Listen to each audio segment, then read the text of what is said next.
నిద్రలో ఇల్లే కళ్ళుగా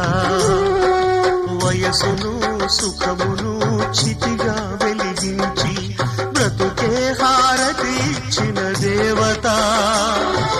సెలవిమ్మని అడిగితే ఇక సెలవిమ్మని అడిగితే ఇది కనని విలని సంఘటన అపూర్వ సంఘటన ఇది ఎవ్వరికి ఇవ్వని వీడుకోలు ఇవి ఎక్కడా ఎన్నడూ జరగని అంపకాలు దేవత తరలిపో తల్లిగా మిగిలిపో వదలలేక గుండె రాయి చేసుకుని ఎవ్వరు